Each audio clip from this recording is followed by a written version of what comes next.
Move. Some of us have somewhere important to be. Claudia Hargrove did not look up when she said it. She was adjusting the collar of her Burberry coat with one hand and scrolling through her iPad with the other, and the words came out the way water comes out of a faucet. Automatic, thoughtless, completely indifferent to where they landed. The boarding line for Celestial Airways. Flight 509 was still moving through the jet bridge. JFK to London Heathrow. 7 hours and 40 minutes. A Tuesday. The kind of unremarkable day that becomes remarkable for all the wrong reasons. Claudia Hargrove, 54, was seated in 3A first class. Window, as always. She had been a Platinum Circle Elite member of Celestial Airways for 11 consecutive years. That little card, matte black with gold lettering, was not just a travel perk to her. It was evidence, proof of the kind of life she had built, or more accurately, married into. Roland Hargrove's name opened doors in Chicago, in New York, in London. And when his name was not enough, Claudia's credit card finished the sentence. She adjusted the collar again. The coat was Burberry camel-colored, the kind that looks effortless and costs more than most people's rent. On her right hand, a diamond ring on her middle finger.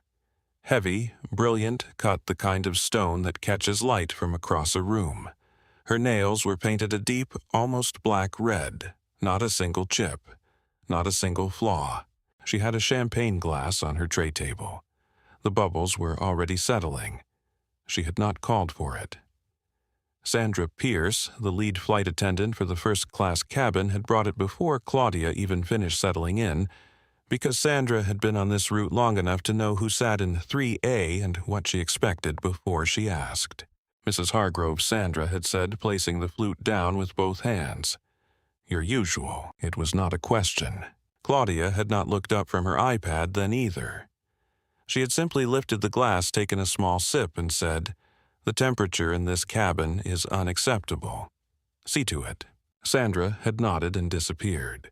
Now, the boarding line was still moving, and Claudia was watching it the way someone watches traffic from a penthouse window, aware of the movement, but not really part of it. Economy passengers had to walk through first class to reach their seats in the rear of the aircraft. Claudia hated this. She found the procession deeply offensive. People with rolling luggage that was always slightly too large. People with children who were always slightly too loud.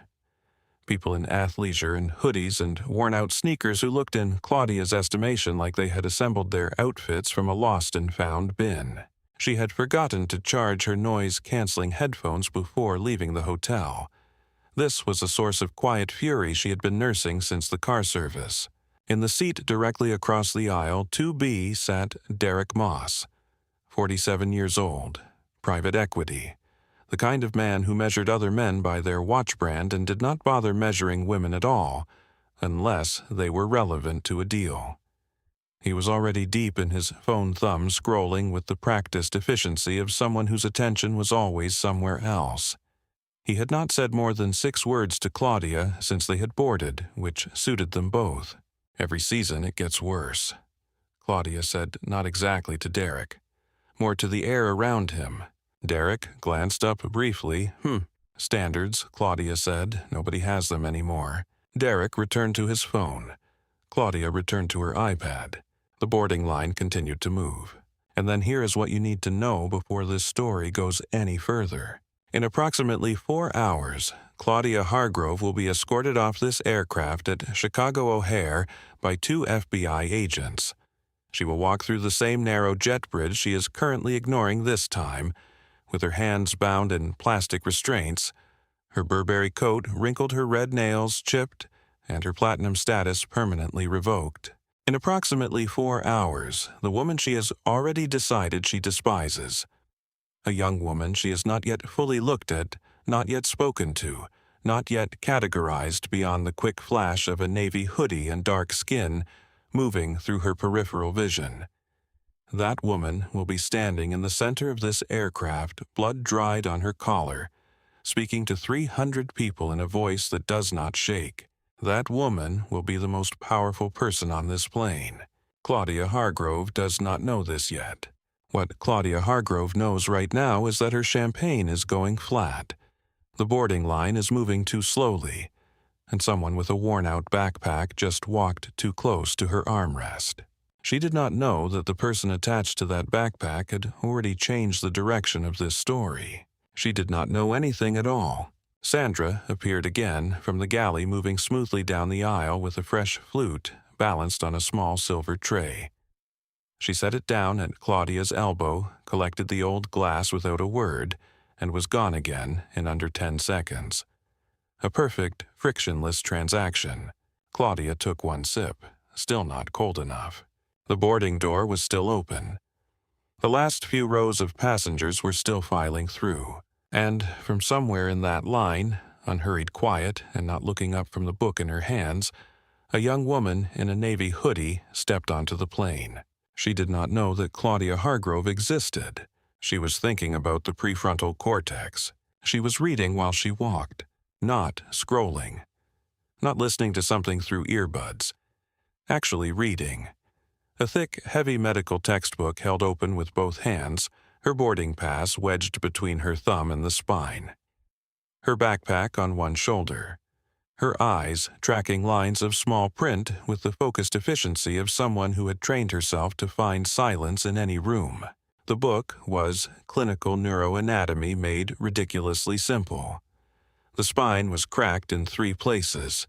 The cover had a coffee ring on the lower left corner and a strip of masking tape across the top where the binding had begun to separate. It was clearly a book that had been read many times and was being read again. Her name was Zara. She was 24 years old.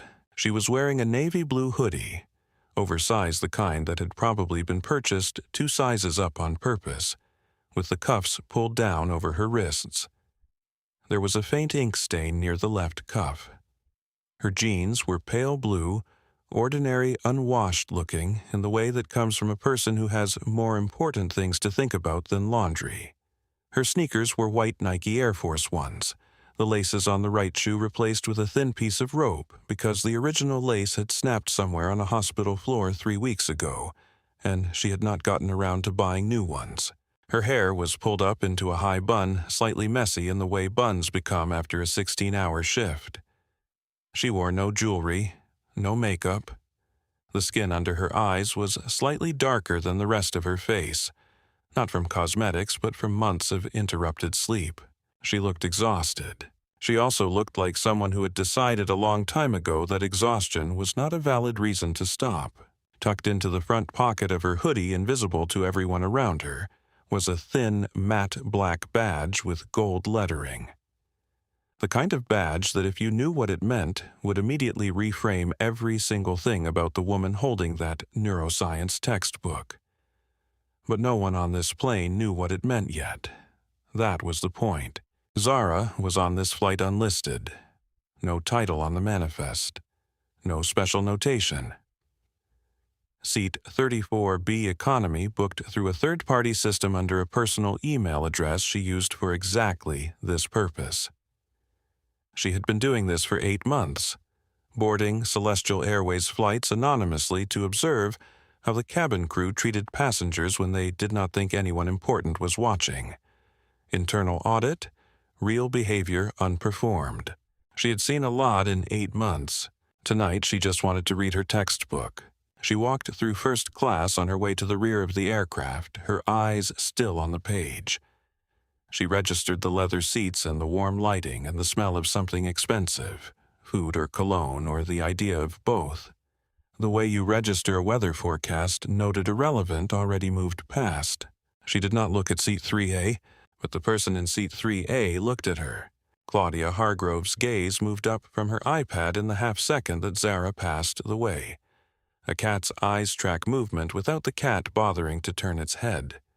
She took in the hoodie, the backpack, the worn sneakers, the book held open with both hands. She leaned slightly toward Derek Moss and said just loud enough to carry past him, "I genuinely do not understand why they allow people to board looking like they have not been awake for days." Derek did not respond. He was already somewhere else. Zara heard it. Her fingers tightened very slightly around the spine of the book. Barely a millimeter. The kind of involuntary grip that comes not from surprise, because it was not a surprise, but from a body that had learned to absorb this particular frequency of contempt without broadcasting the impact. She did not look up. She did not slow down. She did not say anything. She turned the page. Row 34. B was a window seat which she had chosen on purpose. She slid in without touching anyone, shrugged the backpack off her shoulder, and wedged it carefully under the seat in front of her and settled in with the book already open on her lap. From the small outer pocket of the backpack, she pulled out a yellow highlighter, uncapped it with her teeth, and continued reading. On her tray table, a small bottle of water and a cracker sleeve she had brought from the lounge. She ate the same way she did most things, efficiently, without much ceremony.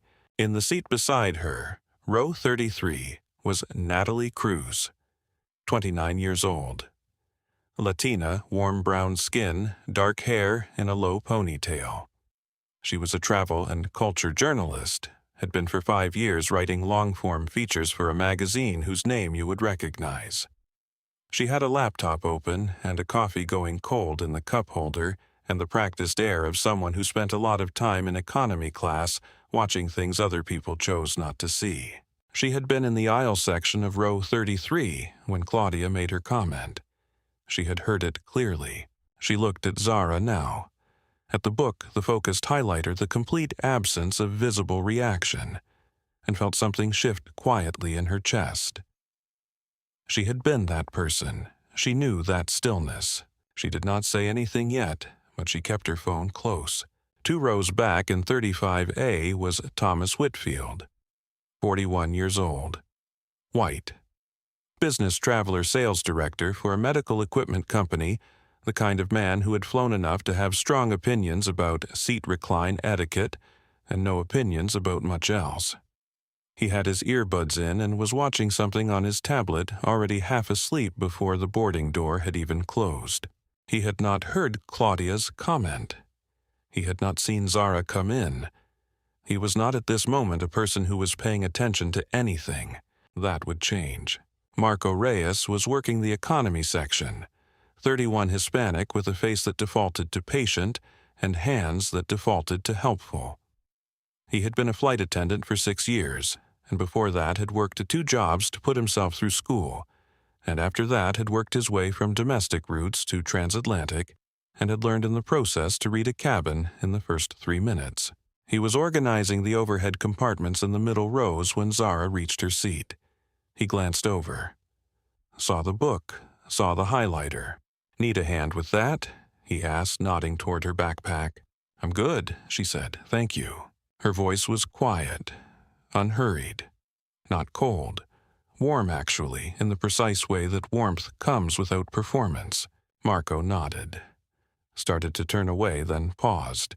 His eyes moved briefly toward the first-class curtain, just for a moment. The kind of look a person gives when they want to check if something they know is still there. He turned back to the overhead compartment. And he thought not for the first time on this route. There is always something with 3A. In 1B of first class, immediately on the other side of that curtain, Owen Bradshaw sat with a copy of the Financial Times folded precisely in half. 55 years old, white, retired federal judge, 11 years on the bench, 20 before that as a federal prosecutor, and now a quiet, slightly too comfortable retirement that he filled with transatlantic flights to visit his daughter in London. He had heard what Claudia said. He had lowered the newspaper for just a moment, a fraction of a second, then raised it again. He told himself it was nothing, that it was not his business, that the flight had not even begun. He turned to the business section and kept reading. The boarding door sealed with a soft hydraulic thud. The ambient music looping through the cabin speakers, a forgettable, vaguely jazzy arrangement, dropped slightly in volume as the crew prepared for departure. Outside the windows, the tarmac at JFK was dark, and wet runway lights blinking through a light November rain. Claudia had moved on from the champagne and was deep into a lifestyle magazine that she had not actually read a single article of. She was looking at pictures, turning pages. The motion of a person who wanted to appear occupied while her mind simmered on something else entirely. What it was simmering on was the woman in the hoodie, not consciously. Not in any way she would have admitted, but the image had lodged itself somewhere, the way a piece of gravel lodges in a shoe without your knowing it, until the walk becomes unbearable. She was on her third page of a spread about Tuscan villas when she noticed from the corner of her eye movement near the curtain between first class and economy. From the economy side, Zara stepped through. She had left her textbook open on her seat, placed the highlighter in the fold, and come back forward because she had made a mistake. A practical, simple, entirely unremarkable mistake when she had first boarded and found that the overhead compartment directly above 34B was already full. She had looked around quickly and slid her jacket, a thin folded windbreaker, into the open compartment above 3C in first class, just for the flight. She had figured she would retrieve it early in the boarding process before anyone noticed. She had gotten absorbed in the neuroanatomy chapter and forgotten. Now the boarding door was sealed, and the jacket was still up there. She stepped through the curtain with her boarding pass still in her hand, moving efficiently, not looking for trouble looking at row numbers. She found the compartment above 3C, opened it, spotted the windbreaker, reached up. Her arm, in the course of reaching, passed within perhaps 8 inches of Claudia Hargrove's left shoulder. It barely registered as proximity. There was no contact, or, if there was, it was what you would feel from someone passing you on a sidewalk, a slight shift in the air around you, nothing more. But Claudia recoiled as though she had been touched by something she could not name. She sucked in a breath. Her iPad slid off her lap. She pressed back against the window with both hands raised, and the sound she made, somewhere between a gasp and the beginning of a shriek, was sharp enough to make Derek Moss look up from his phone for the first time since boarding. "Don't touch me." 3 words, clear, carrying. The boarding music dropped into the background. Or maybe it did not drop and it just stopped mattering. Zara froze with the windbreaker in her hand. She looked at Claudia. At the theatrical pressback, the raised hands, the expression that was equal parts genuine alarm, and something that Zara, who was studying to be a doctor and had learned to read involuntary human responses, recognized as something older and angrier than surprise. "I apologize," Zara said. Her voice was even. Not defensive, not frightened, just clear. "I was reaching for my jacket. I had it stored up here during boarding." Claudia straightened not because she had calmed down, but because straightening was how she reclaimed authority. She looked at the windbreaker in Zara's hand. Then she looked at Zara, really looked for the first time, in the way someone looks at something they have already decided is a problem. "Your jacket," she said. The words arrived with delicate, deliberate weight. "In first class. In the overhead compartment," Zara said, "which was available when I boarded."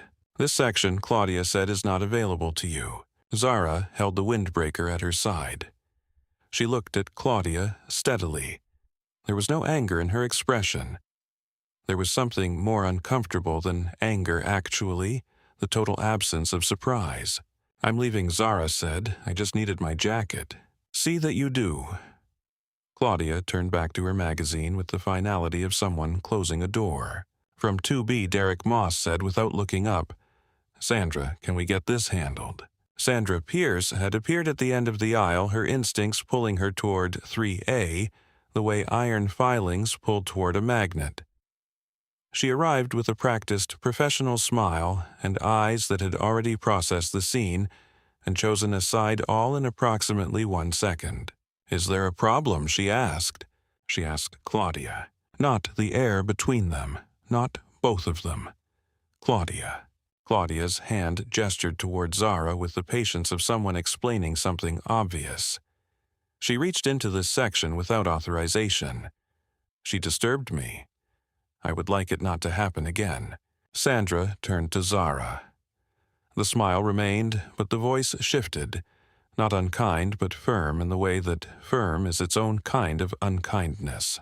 "Ma'am, this is a restricted cabin. Economy passengers are not permitted here during boarding. Can I see your boarding pass?" Zara produced it. Economy, 34 billion. "I understand," Zara said. "I'll go back now." She started for the curtain. "Please make sure this does not happen again," Sandra said. She said it to Zara, but her eyes went briefly to Claudia, a flicker of confirmation. Handled. Claudia settled back against her seat. She smoothed the front of her coat with the flat of her palm, slowly, once. "I should hope so," she said. And then, because Claudia Hargrove never landed just one blow when she could land two, she waited until Zara was just reaching the curtain, just one step from being through it, just one step from being in the economy cabin and out of sight. And she said it, not loud enough for Sandra, not loud enough for Derek, just loud enough for the people in rows 1, 2, and 3, and for the woman in the hoodie stepping through the curtain. They really will let anyone onto a plane these days. 4 words landed like 4 small stones dropped from a great height. Zara stopped. For the length of one breath, just one, she was completely still. Then she continued through the curtain. She walked down the economy aisle. She found her seat. She sat down. She placed the windbreaker in her lap, picked up the textbook, found her page, recapped the highlighter, and continued reading. In 1B, Owen Bradshaw had lowered his Financial Times again. He had heard the comment. He had seen the whole thing, the reach, the recoil, the performance, the parting shot. He held the newspaper half raised for a moment, caught in the space between choosing to say something and choosing not to. He raised the newspaper again. Later, he would think about that moment many times. About how easy it was to fold the paper and look away. About how the cost of saying nothing feels like nothing at all right up until it does not. In row 33, Natalie Cruz had seen it too. She had leaned slightly toward the aisle when she heard the gasp from 3A. She had watched. She had not gone for her phone yet, but she had noticed the angle of the light and thought just briefly about how well it would capture a face. Zara opened to her page. The highlighter moved steadily across a line about the basal ganglia. She did not let herself feel the thing she was feeling. Not fully, not now. She had learned this too. You could feel it later. You could process it later.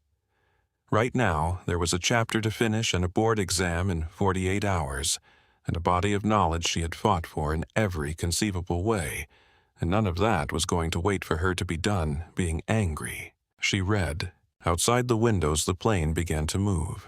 The first 2 hours of Flight 509 were unremarkable. The fastened seatbelt sign went off 40 minutes after departure. The cabin settled into that particular transatlantic rhythm. Headphones on blankets, arranged trays down the low collective hum of several hundred people committing to ignoring each other for 7 hours. The flight path pushed northeast over the Atlantic, the ocean invisible below a thick overcast. In the first-class galley, Sandra Pierce prepared the dinner service with the meticulous attention she reserved for the front of the aircraft. The amuse-bouche was a duck rillette with cornichon. The main course was beef tenderloin or seared salmon. There was a cheese course. There was always a cheese course. She passed through the curtain twice in the first hour to check the economy lavatory supply situation. Standard procedure. And both times her gaze moved briefly and without intention toward row 34. The young woman with the textbook. Still reading. Still highlighting. She had not touched the in-flight entertainment system. She had not reclined her seat. The woman in 3A, Sandra, said quietly to Marcus. The junior economy attendant working the rear galley with her is Platinum Circle. 11 years. Make sure she does not have to ask for anything twice. Marcus nodded. He was 26 and had been flying for 8 months, and he had learned quickly that Platinum Circle was a phrase that functioned like a weather advisory. Everything downstream organized itself around it. Sandra returned to first class. Marco Reyes was working the middle and rear economy section. He had been moving through the rows with the drink cart working efficiently from back to front when he stopped near row 34 and asked Zara if she wanted anything. "Water, please," she said. He poured it. She thanked him. He noticed the stack of sticky notes on the page margin, color-coded, layered, the kind of system that someone builds over months of studying the same material. "Neurosurgery," he said. She glanced up, studying for boards. "Long flight for that." "That's kind of the point." She almost smiled when she said it. He moved on. In row 33, Natalie Cruz had given up on her article and was staring at the tray table with the specific, unfocused look of a journalist who is really thinking about something else. She leaned towards Zara. "Hey." Zara looked up. "That woman. In first class. Did she say what I thought she said to you?" "She said a lot of things." "I got some of it on video," Natalie said. "The comment at the curtain. Just so you know it exists." Zara looked at Natalie for a moment. A full assessing look that was brief, but complete the way doctors look at patients they are deciding whether to trust with a diagnosis. "Keep it," Zara said. "You might need it later." Natalie nodded. She kept her phone within reach. Across the aisle in 35, Thomas Whitfield had woken from the light doze he had fallen into and was now watching the flight path tracker on his seatback screen. He had noticed the woman with the textbook in his peripheral vision. He had caught the tail end of the exchange between Natalie and Zara without quite catching the content. He reached up and pulled out one earbud. "Medical school," he asked Zara. She did not seem annoyed by the question, which he appreciated. "Residency? Final year. Neurosurgery on a transatlantic flight," he said. "That's committed. It's the only quiet I get." He put his earbud back in. In 3A, Claudia had not slept. She had finished the magazine and started a second one and abandoned it halfway through. She had eaten the beef tenderloin without commenting on it, which, for Claudia, was the closest thing to a compliment Sandra ever received from that seat. She had watched the first 40 minutes of a film she had seen before and turned it off. She was bored. And beneath the boredom, tightly compressed, was the thing she had not properly digested since boarding, that the girl in the hoodie had not reacted. Claudia had delivered a comment designed to sting, and the woman had simply continued through the curtain. Had sat down, had opened her book, had not turned around, had not said anything, had not given Claudia the reaction that would have completed the circuit, allowed the energy to discharge, let Claudia feel that the matter was finished. The matter did not feel finished. Claudia asked Sandra for another glass of champagne. Sandra brought it.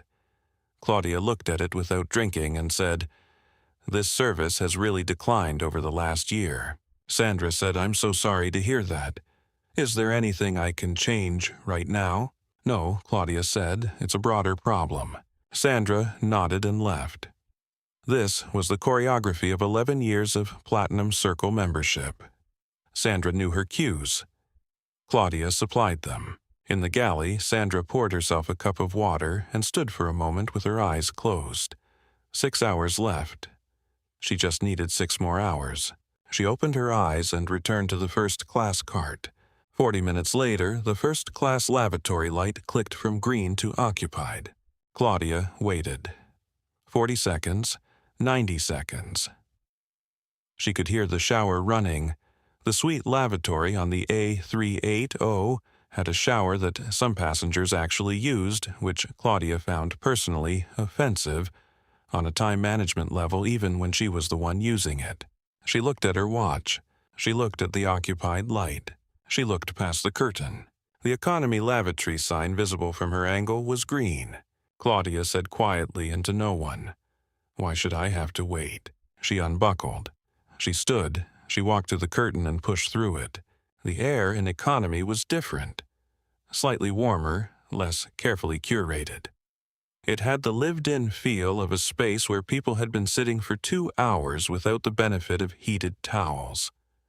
Claudia moved through it with the expression of someone walking through a room where the cleaning had not been done yet. The lavatory was just ahead. She moved toward it, and then her feet slowed. Because there, in row 34, B seat against the window textbook, open highlighter in hand, was the girl in the hoodie, Zara Okafor, still reading, still not reacting to anything. Claudia stood in the economy aisle 7 feet away and watched her. The yellow highlighter moved across a line of text. Zara turned a page. The penciled margin notes were small and precise, the handwriting of someone who had been writing things down in small spaces for a long time. Claudia had fully intended to continue to the lavatory. She did not continue to the lavatory. She stepped forward instead. Claudia stopped directly beside row 34. She looked down at the top of Zara's head, at the loose bun, the textbook, the focused stillness of a person who is genuinely not thinking about you, and something coiled tighter inside her chest. She reached out and tapped Zara's shoulder, not lightly, the kind of tap that carries intent. Zara pulled her earbuds out. She looked up. When she saw who was standing there, something moved through her expression so quickly that a less careful observer would not have caught it. It was not fear. It was recognition. The particular exhausted recognition of someone who has seen this exact version of this exact moment before, and is simply calculating what version of herself to be in it. "Yes," she said. Claudia tilted her head slightly as though the answer she was about to give required some consideration. "You're in my way." Zara looked around the row. She was pressed against the window textbook on the tray table bag under the seat in front of her, not extending into the aisle by any measure. "I'm in my seat," she said. "Your leg," Claudia said. It was bouncing. I could feel the vibration. The plane was a wide-body, a 380 at cruising altitude, engines producing a constant ambient noise that measured somewhere between a distant waterfall and a running vacuum cleaner. The idea that anyone in first class could feel the leg movement of a passenger in row 34 economy was physically impossible. Both of them knew it. Zara said, "I'll stop. Is that all?" She put her earbuds back in. "Before we go any further, where are you watching from? Drop your city in the comments right now. And if you have ever been made to feel like you do not belong somewhere you had every right to be in, this one is for you. Subscribe to the channel and hit the bell so you do not miss what comes next. Because Claudia Hargrove is about to make the worst mistake of her life, and it is all going to happen right here at 35,000 feet. Claudia did not go to the lavatory. She was not going to the lavatory anymore. She had forgotten about the lavatory. She stood in the aisle of row 34 and looked at the young woman who had just put her earbuds back in and returned to her book, and something about the completeness of that gesture, the finality of it, the utter lack of performance, hit Claudia in a way she could not have articulated, but felt as a kind of heat behind her sternum. She reached out and pulled the earbuds out of Zara's ears. Not one earbud. Both. The whole cord. She held them in her hand. Zara's head came up fast. The first flash of something sharp crossed her face. Not anger exactly, but its close neighbor, before she controlled it. "Give those back." Her voice was level, quiet, the voice of someone choosing their temperature very carefully. "Please." "I'm speaking to you," Claudia said. "You do not put your earphones back in when someone is speaking to you." "You were not speaking," Zara said. "You made an accusation about vibrations. I addressed it, and I went back to studying." "Studying." Claudia's voice thinned with the particular contempt that comes from looking at something and deciding you already know everything about it. "Right. Give me back my headphones. I'm not finished." In row 33, Natalie Cruz had already opened her camera app. She was not pointing the phone yet, but her thumb was on the button, resting lightly. In row 35, Thomas Whitfield had pulled out his earbud. He had heard the tone, if not the words. He was watching now. Marco Reyes, coming from the galley with a water refill for another passenger, paused when he saw Claudia standing in the economy aisle. He recognized her immediately. He looked at Zara. He looked at the earbuds in Claudia's hand. He set the water down very carefully on a nearby empty tray table and took 2 steps closer, not yet close enough to intervene, but positioning himself too. "Do you know who I am?" Claudia said. Zara looked at her with the specific steadiness of someone who has been asked this question or some version of it enough times to have made peace with what the question actually means. "I know exactly what you're doing right now," Zara said. Claudia's chin lifted. "Excuse me. You came into this section because something about me bothers you," Zara said. "You can feel it, but you cannot justify it, so you are inventing reasons. The vibration. My earphones. In a few minutes, you will think of something else." The quiet in the row was dense. Natalie's thumb moved fractionally closer to the record button. Claudia said very carefully and with perfect, terrible precision, "People like you need to learn when to stop talking." The phrase, "people like you," landed in the aisle between them and sat there ugly and specific and stripped of every layer of plausible deniability Claudia might have wrapped around it. Zara looked at her for a long moment. Then she said, "I would like my headphones back." She said it the same way she might say it to a patient who had become confused. Not threatening, not pleading, just clear. Marco stepped forward. "Mrs. Hargrove," he said, his voice careful, measured. "Can I help you find your way back to the first-class cabin?" Claudia turned to look at him. The look she gave him communicated without any words that she found the question insulting. "I'll return when I'm ready," she said. Marco said, "I think it might be better if we—" "You work for this airline," Claudia said, "which means you work for me. So I would appreciate it if you waited until I was ready." Marco held her gaze for a moment. Something in his face shifted. Not backing down exactly, but calculating. Weighing.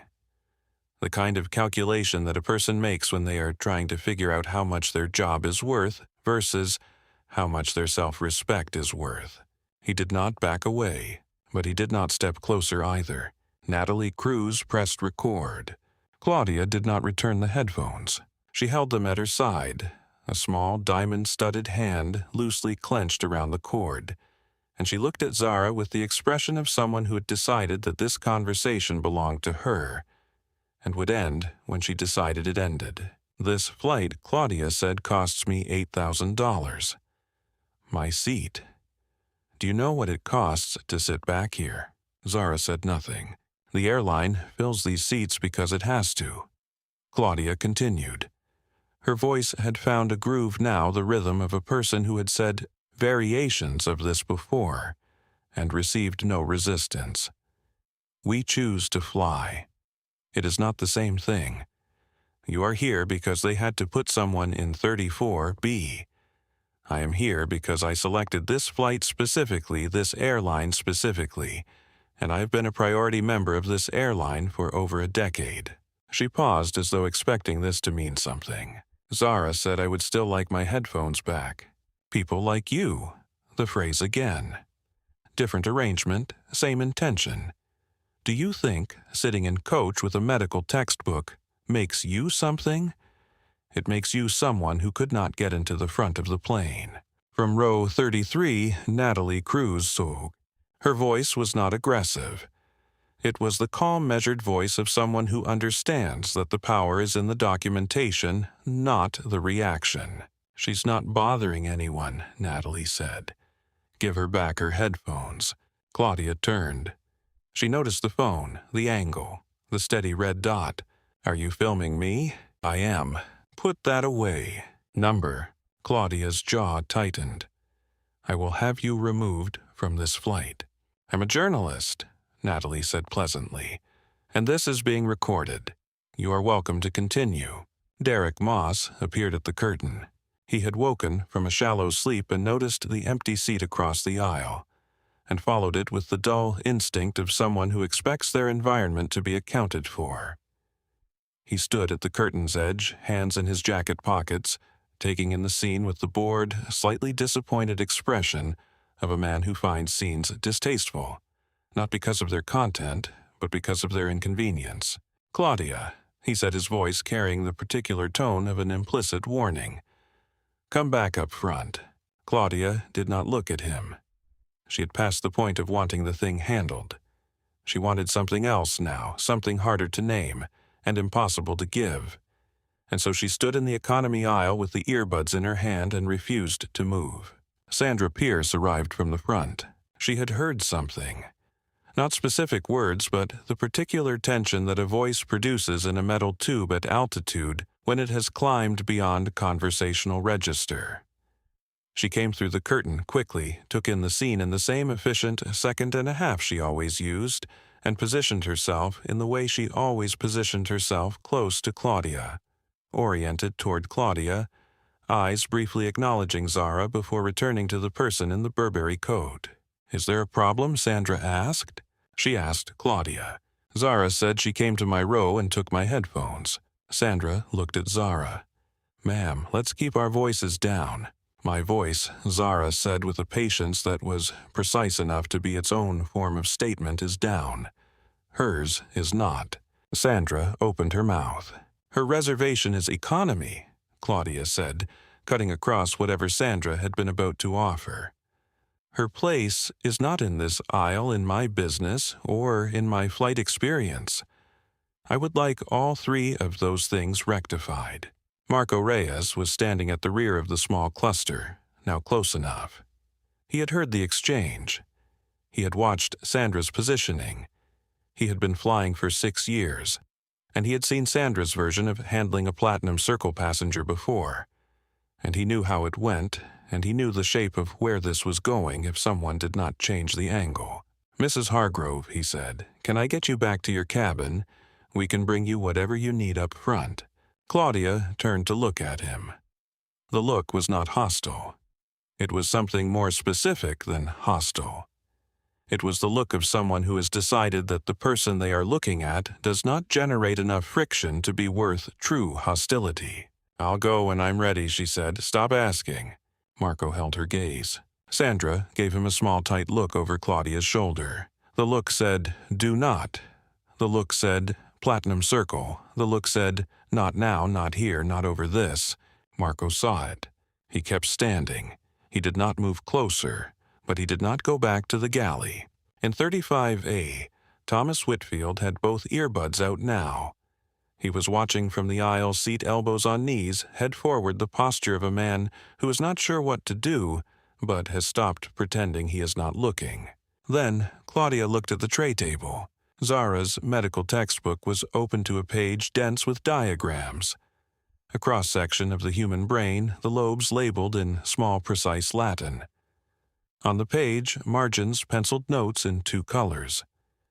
On the pages behind it, a year's worth of thinking made visible. On the cover, the worn, cracked, masking-taped evidence of a book that had been needed so many times it had begun to come apart. Claudia reached out and touched it with one finger. Tapped the cover. "What is this?" "My textbook," Zara said. "Neurosurgery." Claudia said the word with the delicate, awful precision of someone who cannot decide whether to mock it outright or simply let the implication do the work. "How ambitious." "Give me back my headphones," Zara said, "and please do not touch my books." Claudia picked up the textbook, not to look at it, not to read it. She picked it up the way a child picks up something to demonstrate that they can, a pure act of dominion. She held it with 2 fingers slightly away from her body and turned it once slowly. Then she let it go. Not a throw, not a slam. Just a release. A deliberate uncurling of 2 fingers, and the book fell off the tray table and hit the floor of the aircraft with a sound that was loud in the way that the wrong sound is always loudest in a quiet space. The sticky notes exploded. Dozens of them, yellow, pink, blue, folded, flagged, scattered across the floor of the row, like confetti from a year's worth of study. Silence. Thomas Whitfield stood up. He did not say anything. He just stood. In 35A, both feet on the floor facing the scene, a man of average height and no particular authority, standing simply upright in an economy seat. That was uncalled for, he said. Claudia looked at him. "Sit down." Thomas did not sit down. Claudia looked back at Zara. Zara had not gasped, had not grabbed for the book. She sat with her hands in her lap and she looked at the scattered sticky notes on the floor, and then she looked up at Claudia, and in that look there was nothing that could be used against her. No rage, no tears, no performance, just a kind of settling, the way a building settles into its foundation when it has decided it is not going to move. She leaned down from her seat and began picking up the sticky notes, one at a time, carefully. The yellow ones, the pink ones, the blue ones. She straightened them and stacked them and placed them back inside the cover of the textbook, which she retrieved from the floor and set back on the tray table. Then she sat back up and looked at Claudia. "Are you finished?" she said. The question was so clean, so completely absent of heat, that it landed harder than anything Zara could have shouted. Claudia felt it. She felt it in the way you feel something you have been trying to push past when it does not move. "No," she said, "I'm not." She was standing in the economy aisle with the earbuds still in her hand, and a cabin full of people who had gone completely still around her. She was standing on the wrong side of a curtain in the wrong part of the plane, having just dropped a stranger's textbook on the floor, and she was looking at the stranger and saying she was not finished. And the stranger was looking back at her with an expression that could only be described as waiting. Waiting for what came next. Knowing it was coming. Already prepared for it. "People like you," Claudia said. And the phrase had been used so many times in the last hour that it had stopped feeling like an implication and started feeling like a confession. Do not become surgeons. You become assistants. In row 33, Natalie Cruz's phone was steady in her hand. In row 35, Thomas Whitfield remained standing. Marco Reyes at the rear of the cluster looked at Sandra Pierce. Sandra Pierce looked at her shoes. In 6 years of flying, Marco had seen a lot of things from a lot of Platinum Circle passengers, and he had told himself each time that his job was to de-escalate, not to judge, not to engage. He had told himself that the airline had procedures, and that the procedures existed for a reason. He looked at Zara Okafor, sitting in row 34, with her sticky notes stacked neatly on her textbook and her hands resting quietly in her lap, and he thought about all the procedures.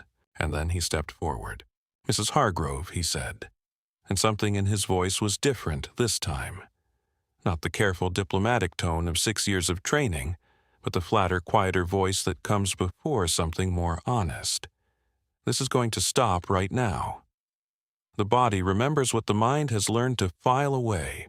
In the fraction of a second after Claudia said "people like you do not become surgeons," something pulled at the edge of Zara's attention. Not a thought exactly, more like the shadow of one, the way a room gets darker before you realize a cloud has covered the sun. She was 17 again, just for a second, just long enough to feel it. It was a January morning at Hartsfield-Jackson Atlanta International Airport 7 years ago. Zara had spent the previous 10 weeks at the Johns Hopkins Pre-Medicine Summer Academy, the youngest accepted student in her cohort traveling on her own for the first time. She had a backpack full of biology textbooks, a notebook with 300 handwritten pages of notes, and a certificate she had folded carefully and placed in the outer zipper pocket of her bag where she could feel it through the fabric. She was waiting at gate B-17 for her flight home. She was wearing jeans and a long-sleeved shirt. She had her boarding pass, economy plus upgraded by her father because he wanted her to have extra legroom on the way home, and the certificate and 3 textbooks, and the kind of particular tiredness that comes from doing something at the absolute edge of your ability for 10 weeks straight, and knowing you did it well. A gate agent approached her. A woman, white somewhere in her 40s, in a Celestial Airways uniform with the expression of someone performing a duty that she had already decided the outcome of. "Excuse me," the agent said. "Are you traveling alone?" "Yes, ma'am," Zara said. "Do you have a parent or guardian here?" "I'm 17. I've flown alone before." The agent looked at the boarding pass, looked at Zara, looked at the boarding pass again. "This says Economy Plus. My father upgraded it. I'm going to need to verify this." Zara said you can scan it. It'll pull right up. The agent did not scan it immediately. She held it. She asked for Zara's ID. She looked at the ID, and then at Zara's face, and then at the ID again, which is a specific thing that people do when they are trying to make a document's face match a story they have already decided is wrong. She waved over a colleague. The two of them spoke in the low sideways way of people who want to confer without appearing to confer. The colleague glanced at Zara. Zara looked back with the same expression she had worn through every one of the last 10 weeks when a professor called on her and expected her to be uncertain.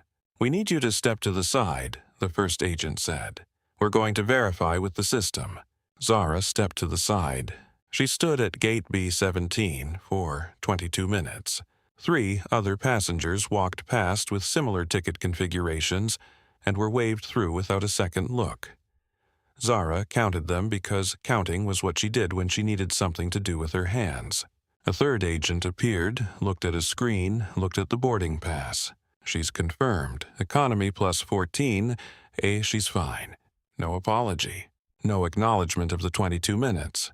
The first agent simply stepped aside and gestured toward the door. Zara picked up her backpack, walked to the gate, showed her boarding pass to the scanner. The machine beeped. She walked down the jet bridge and found her seat 14A and sat down and put her backpack under the seat in front of her and took out one of the biology textbooks. She did not cry. She had decided at some point in those 22 minutes that crying was a reaction that cost her something she could not afford. The energy, the visibility, the temporary softening of whatever surface she had been building since she was old enough to understand that she was going to have to build one. She did not tell her father when she landed. She let him hug her and ask about the academy, and she told him the parts that were brilliant and left out the part at gate B17. But she kept it, not as a wound exactly, as a calibration, as information about the world that she had decided to turn into fuel rather than ask the world to take back. The only person who can make them stop being surprised, she had thought, sitting in 14A with the biology textbook open, is you, by becoming undeniable. She had highlighted 17 pages before the plane landed. The memory released her. She was back in row 34 in a navy hoodie with sticky notes stacked neatly on a textbook looking at Claudia Hargrove, who was looking back at her.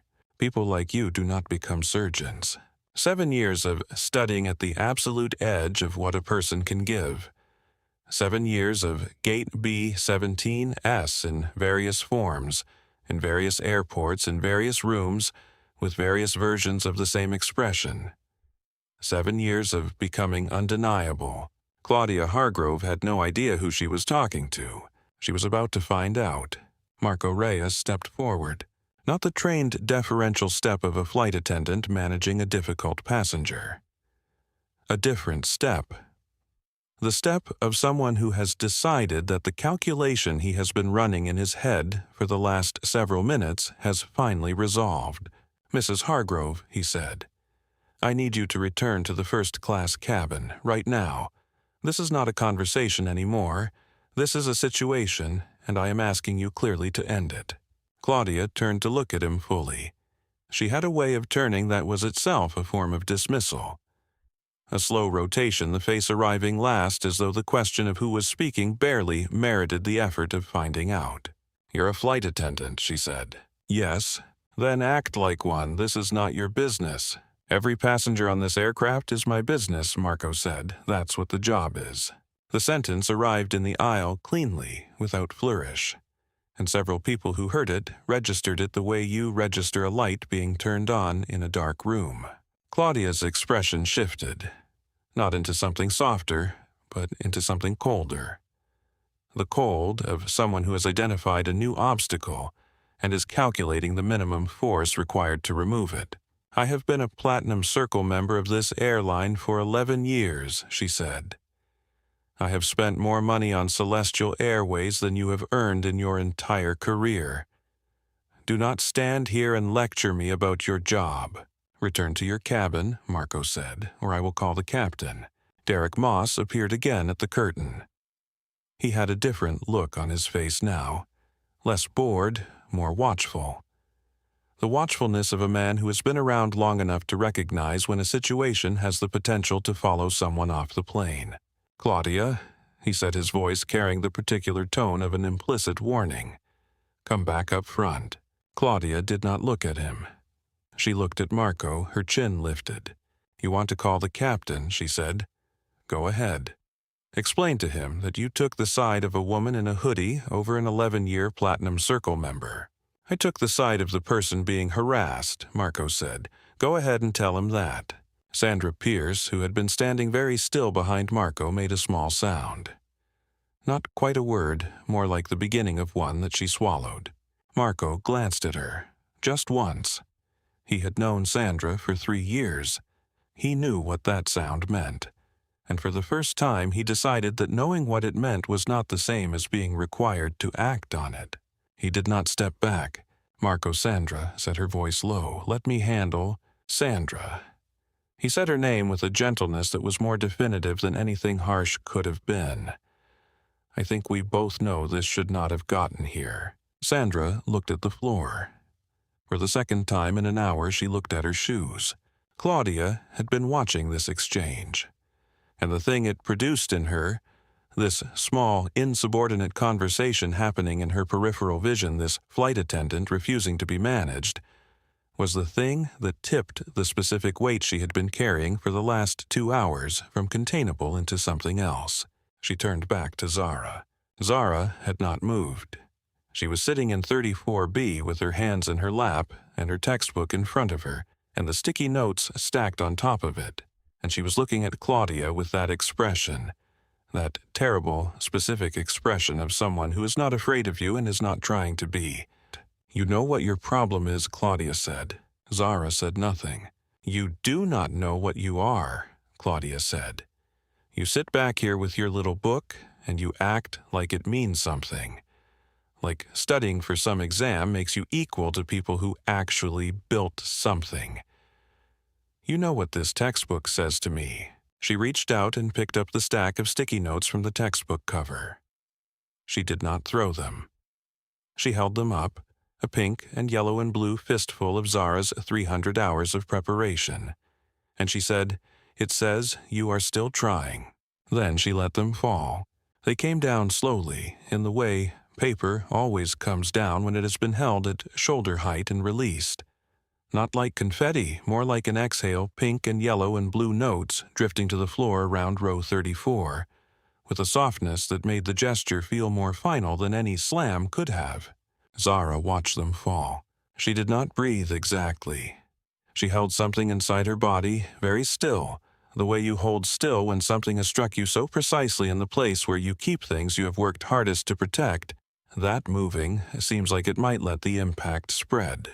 Then she let the breath out, very slowly, and she began picking the notes up again, the same way she had before, one at a time.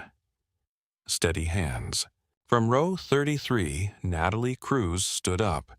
She was not particularly tall. She stood up in the economy aisle and said in a voice that was steady and clear and completely devoid of theater, "I'm posting this video right now. Claudia, you are not.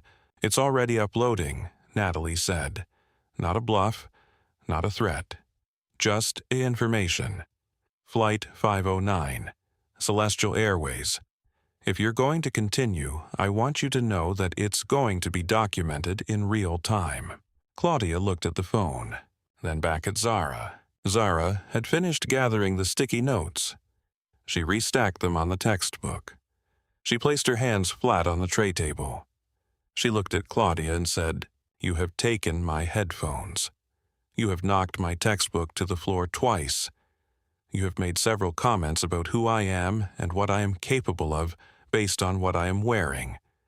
I have not raised my voice. I have not touched you. I have not said anything that cannot be verified." She paused. "I am asking you one final time to return my headphones and go back to your seat." The economy cabin was completely quiet.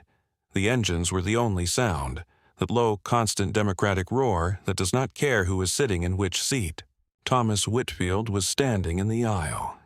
He had moved from 35A to the edge of row 34 without quite deciding to, and now he was simply there, standing a man in a gray travel shirt saying nothing, his presence itself a statement. Owen Bradshaw appeared at the curtain. He had come through from first-class Financial Times tucked under his arm, moving with the deliberateness of a large ship changing course. He stopped just inside the economy cabin and looked at the scene, at Claudia in the aisle at Zara with her hands on the tray table at the scattered sticky notes that were still being gathered at Marco standing firm at Sandra looking at her feet. He did not say anything yet, he just stood there, and the weight of him standing there, the specific gravity of a man who had spent 30 years making judgments in courtrooms, settled over the cluster of people at the row 34. Claudia Hargrove felt it. She did not know who he was, but she felt the shift in the room's center of gravity, and she looked at him, and she looked at the phone in Natalie's hand, and she looked at Marco and Thomas, and the faces of the passengers in the surrounding rows, who were no longer pretending to look at their screens. For the first time she felt surrounded. "Fine," she said.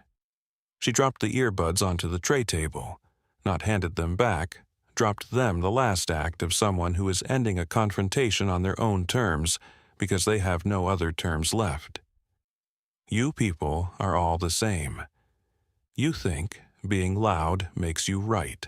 Nobody in the row said anything. Claudia turned and walked back toward the curtain. She pushed through it and disappeared into first class. The curtain settled behind her. In row 34, Zara picked up her earbuds. She looked at them for a moment. Then she set them in her lap and looked down at the tray table. Marco stepped forward and crouched slightly, picking up the last 2 sticky notes from the floor. "Here," he said, holding them out. She took them. For just a moment she looked at him directly. "Thank you," she said, "really." Marco straightened. He looked toward the curtain. Then he said quietly so that only the rows nearest could hear, "She's not going to leave this alone. I know Zara said, 'Are you okay?'" She thought about it, which was unusual. Most people do not think about it. "Not quite," she said, "but I will be." She was looking at the sticky notes in her hand, pink, yellow, blue, slightly bent from the floor, when the second memory arrived. Not summoned, just there. The way certain rooms come back to you not because you chose to remember them, but because your body stored them precisely because you tried so hard to forget.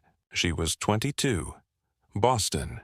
A gray February afternoon, the kind where the sky and the sidewalk are almost the same color. She had been invited to interview for the Hendricks Research Fellowship, one of 3 available positions nationally for pre-med students with a specialty interest in neurology.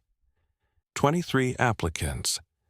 She had a 4.0 GPA, a published paper in a peer-reviewed journal on cortical mapping, and a letter of recommendation from a professor who had described her work as among the most rigorous independent research I have supervised in 15 years. She wore a black pantsuit and low heels. Her hair was down. She carried her application materials in a navy folder. The interviewing physician was Dr. Paul Heller, 52, a department head, a man whose name appeared on the letterhead of 3 grants, and whose professional photo showed him standing in front of a bookshelf with the confident ease of someone who had never had to wonder if they belonged in front of a bookshelf. He reviewed her application for longer than she would have expected, which she had initially taken as a positive sign. Then he looked up.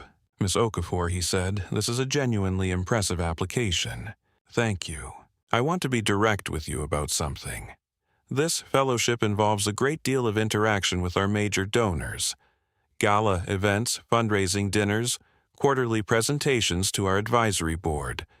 It requires a certain cultural compatibility, a comfort in those settings. Do you think that is something you would be able to bring?" Zara sat very still for a moment. "I'm not sure I understand what cultural compatibility means in the context of a research fellowship," she said. Heller smiled.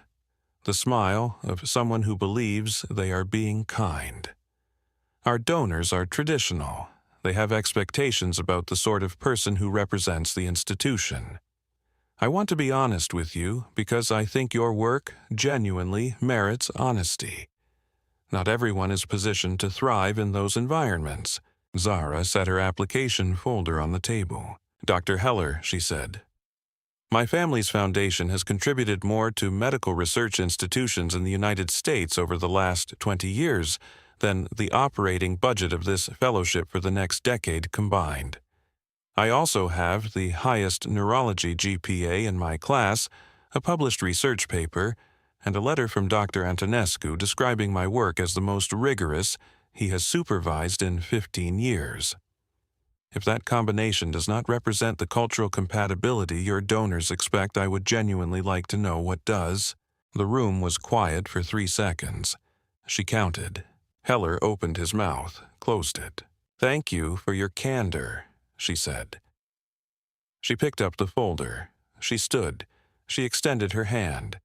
He shook it, automatically reflexively the way people complete gestures when their brains have temporarily disconnected from the action. Thank you for your time, she said. She walked out. 6 blocks home, in the gray February afternoon, not running, not hurrying, just walking with her folder under her arm, and her heels clicking on the sidewalk, and that specific soundless noise happening in her chest that is not quite anger and not quite grief, but lives in the space between them. She called her father. He listened without interrupting. When she finished, he was quiet for a moment. Then he said, Zara, they will always find a polite way to say what they mean. Your job is to make sure they run out of polite ways. She got the fellowship 3 months later. Different institution. Better funding. Dr. Antonescu made one call, and it was done. She saw Heller at a conference 2 years afterward. He remembered her name. She did not remember his until she read it on his badge. Back in row 34, she placed the sticky notes inside the textbook cover and pressed it flat.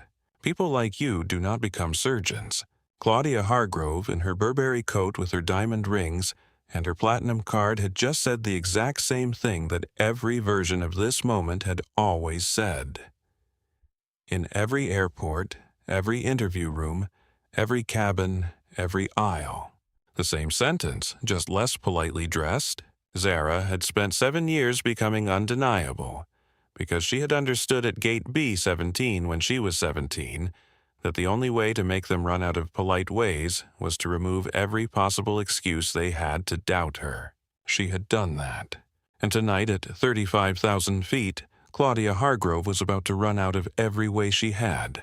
Intria Claudia sat with her hands flat on the armrests and stared at the back of the seat in front of her. The champagne had gone completely flat. She had not drunk any of it.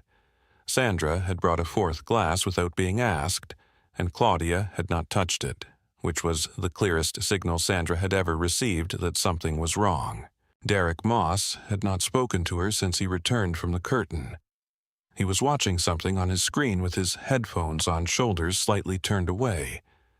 The body language of someone who has assessed a fire, and quietly decided to stop standing next to it. Claudia was not thinking about any of this. She was thinking about row 34. She was thinking about the expression on Zara's face when she said, "Are you finished?" That expression that was not confrontational, not frightened, just complete, just entirely, infuriatingly sufficient. She was thinking about the sticky notes falling and Zara gathering them up. She was thinking about the flight attendant stepping forward. She was thinking about the journalist with the phone. She was thinking about the way the man in 35A had simply stood up and not sat back down. She had not won. That was what her body knew in the humiliating cellular way that bodies know things before the mind formulates them. She had gone back there, and she had said all the right things, and she had made all the right moves, and the woman in row 34 had simply sat there and collected her sticky notes and asked for her headphones back, and Claudia had returned to first class, having dropped the earbuds on the tray table like someone conceding a point. That was what had happened. She pressed the call button. Sandra appeared in seconds, Mrs. Hargrove. "I need to use the lavatory, the first class one." "Of course, it's available right." "And I need you to do something about the situation in economy," Claudia said. Sandra said carefully, "What situation would you like me to address?" "The woman in 34B. She was disrespectful. She threatened me. I want it documented." Sandra said very carefully, "I can file an incident report on your behalf if—" "File it," Claudia said, "and make sure Marco is reminded of his responsibilities."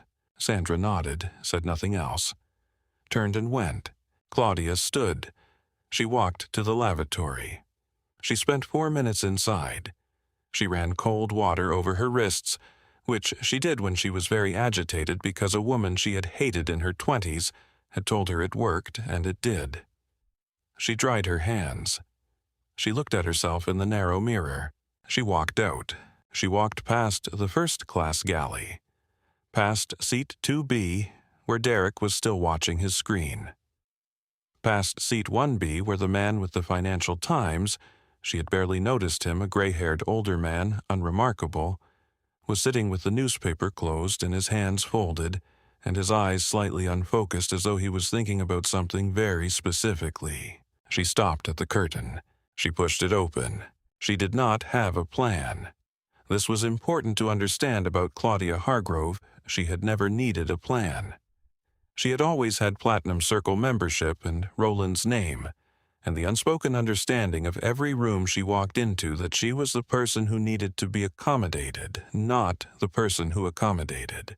She walked to row 34. Zara had her earbuds in, and the textbook open, and the highlighter moving along a line about the prefrontal cortex's role in executive function. She had her reading light on because the cabin was dim. The light made a small warm circle around her, and the book, and she was inside it, and she looked. She looked genuinely absorbed, genuinely far away, genuinely somewhere. The interaction 2 hours ago had not managed to reach her. Claudia grabbed her shoulder. Hard, with the full hand fingers digging in, Zara's head came up. The highlighter skittered across the page, leaving an unintended yellow arc, and she was out of the book instantly, looking up at Claudia, reading light, illuminating the bottom half of Claudia's face from below, and turning it into something that looked carved. "We are not finished," Claudia said. "Let go of my shoulder," Zara said. "We are not." "Let go." Claudia's hand dropped, but she did not step back. She leaned in instead, one hand gripping the top of Zara's seat, and her voice dropped to the specific register that carries in a quiet cabin without carrying to the front. "You think you intimidated me back there," Claudia said, "with your phone friend and your little attendant. You think you won something." Zara said, "I think you should go back to your seat." "I want you to understand something," Claudia said. "Whatever you are studying for whatever piece of paper you are trying to get, it does not change what you are. You can highlight every page of every book on that plane, and you will still walk into rooms where people look at you the way I looked at you when you walked through that curtain. You know it. I know it. And your little book is not going to change that." The cabin was quiet. Several passengers in the surrounding rows had gone still. Natalie Cruz had the camera open. Thomas Whitfield was awake and watching. Marco Reyes appeared from the galley at the far end of the cabin. He saw Claudia at row 34. He started walking. Owen Bradshaw had come through the curtain again quietly and was standing 3 rows back. Zara looked at Claudia. She did not look away, did not blink, did not do any of the things that Claudia needed her to do for this to feel like what Claudia needed it to feel like. She said, "I know exactly what I am," and that was it. That was the sentence that did it. Not because it was aggressive, not because it was loud, but because of what it did not contain. It did not contain fear, did not contain a plea, did not bend toward Claudia's reality in any direction. And Claudia had been standing in this aisle for 3 minutes with a woman who simply would not give her what she needed. And the champagne and the hours of simmer and the deep unaddressed humiliation of being the kind of person she was had brought her to a place from which there was only one exit. Her hand came up. Heavy, the right hand, the one with the diamond ring. It moved fast, not hesitant at all. Crack. The back of her hand connected with Zara's face. Across the cheekbone, the ring catching the edge of the nose. And the sound it made was the kind of sound that reaches the oldest part of the brain before any other part processes it. The part that knows what violence sounds like before it has words for anything. Zara's head turned with it, sharply, the force of it. She did not fall, she did not cry out. Her head turned, and then it came back, slowly back to center. And for 3 full seconds, the cabin of Celestial Airways Flight 509 was so quiet that you could hear the individual components of the engine hum. Then the blood appeared, from her nose. A thin, immediate line of it, sliding over her top lip onto her chin, dropping in a small dark spot onto the open page of the neurosurgery textbook. Zara raised her hand, touched her face, brought her fingers away and looked at them. The woman in row 32 screamed. Not a full scream. A cut-off sound, both hands over her mouth, the sound of someone who saw the exact moment when something became real. Then the cabin broke open. "Oh my God," someone said. "She hit her from somewhere in row 31. Just hit her in the face." Thomas Whitfield. His voice changed from the man who had been watching into something else entirely, something electric. Claudia stood with her hand at her side. She looked at the ring. There was a small smear on it. She looked at Zara. Something crossed her face. Not remorse, nothing as clean as remorse. Something more like the moment a person realizes the bridge they just burned was the only one over the water. She said that's what happens when you do not know when to stop. Zara looked up at her. Not with rage. She would have been entitled to rage. Instead, she looked at Claudia, the way someone looks at something they expected to happen, and are now simply incorporating into what they already knew. She touched her nose again. The blood was steady now. She accepted a folded cloth napkin from someone's outstretched hand without looking at who offered it. The woman in 33C reaching across the aisle, her face pale. Her arm extended like she needed to do something with it, and pressed it against her nose. Marco was at the row in 3 steps, planting himself between Claudia and Zara, his body turned sideways to physically interpose himself. "Do not move," he said to Claudia. His voice had found a register he did not usually use, and it worked. "Do not take one more step. Do you understand me?" He keyed his radio without taking his eyes off Claudia. "Captain Ellis, this is Marco in the economy cabin. Code red, passenger assault with injury. I need you on the intercom immediately. Passenger in first class. Mrs. Claudia Hargrove has struck an economy passenger. There is blood. Please advise." Claudia said, "That is an exaggeration." "Do not speak," Marco said. The 2 words were quiet and complete. Thomas Whitfield had moved into the aisle and was standing beside Marco. 2 men, neither large, neither uniformed, both simply standing between Claudia and Zara with the combined statement of their presence. Natalie Cruz stood in the aisle phone steady and said, "Everything from the moment she walked in is recorded. Everything." Owen Bradshaw stepped forward from 3 rows back.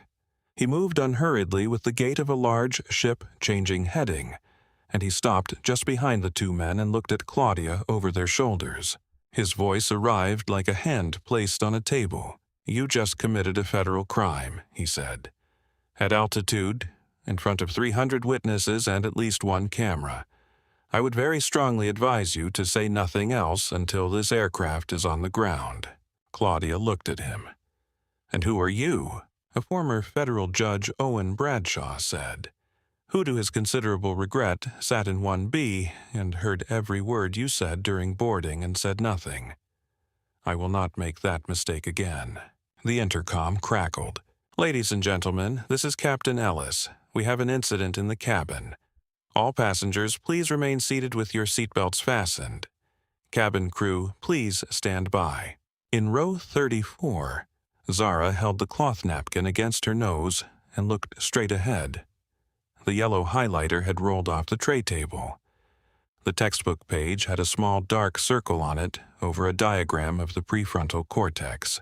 She lowered the napkin for a moment and looked at Claudia. She said quietly so that it was almost for herself, "Thank you." Claudia's face did something complicated. For what? For making this easier, Zara said. She reached into the pocket of her hoodie. She wrapped her hand around something, and the story changed. How would you respond if that was you in row 34? If someone hit you at 35,000 feet, would you stay calm, or would you have snapped long before this moment? Tell me in the comments. I read every single one. And if you have never seen anything like what is coming next, subscribe right now. Because what Zara is about to pull out of that hoodie pocket is going to freeze this entire plane. And Claudia Hargrove is about to find out that the worst mistake she ever made was not the moment she raised her hand. It was every moment before it. Marco Reyes moved Claudia firmly, but without force, to an empty row near the rear galley. 38, A and B away from Zara, away from the cluster of witnesses. He was efficient and calm in the way that certain people are when they have burned through the deferential layer and reached the competent layer underneath. Claudia went. Not because she wanted to, because there were now 3 people between her and anything else she might have decided to do, and the captain was on the radio, and the particular kind of social physics that had been keeping her upright for the last 2 hours had shifted in some fundamental way she could feel, but not yet articulate. She sat in 38O. She looked at her ring. In row 34, Zara cleaned herself as carefully and methodically as she did most things. Marco had brought the first aid kit within 90 seconds of the incident, a proper one, not the small compliance box, and she opened it herself, assessed the contents with a glance that took less time than it would take most people to find the right compartment, and began working with the gauze and saline.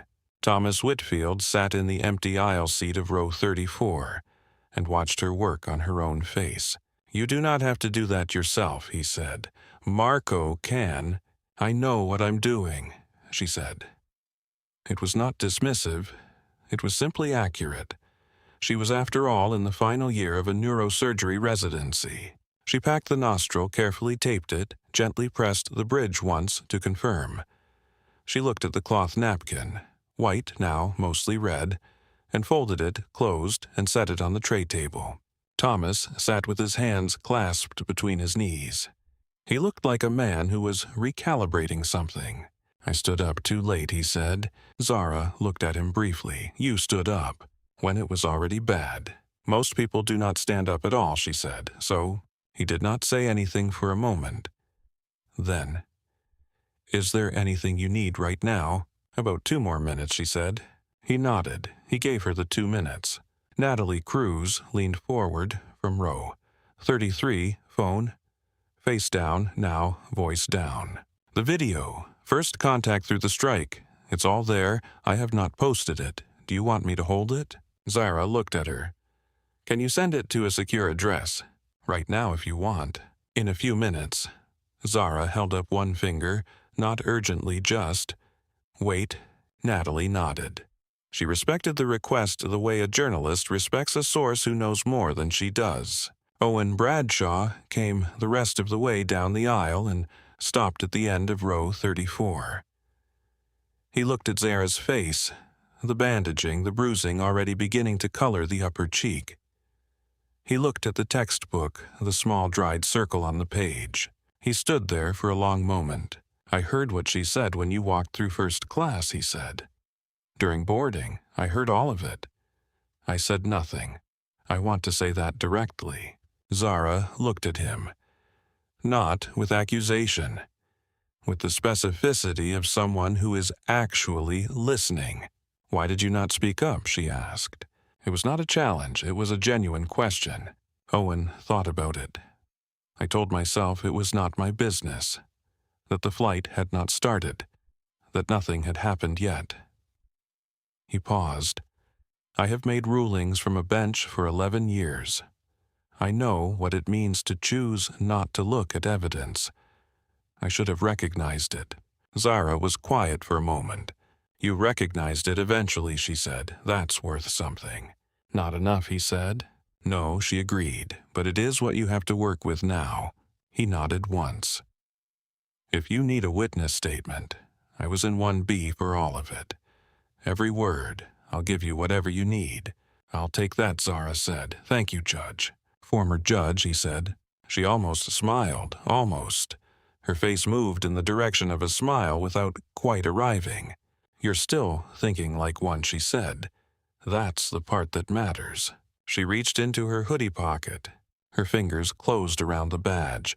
She took it out. She held it for a moment in her lap, looking at it. Matte black gold lettering the small embossed falcon at the corner.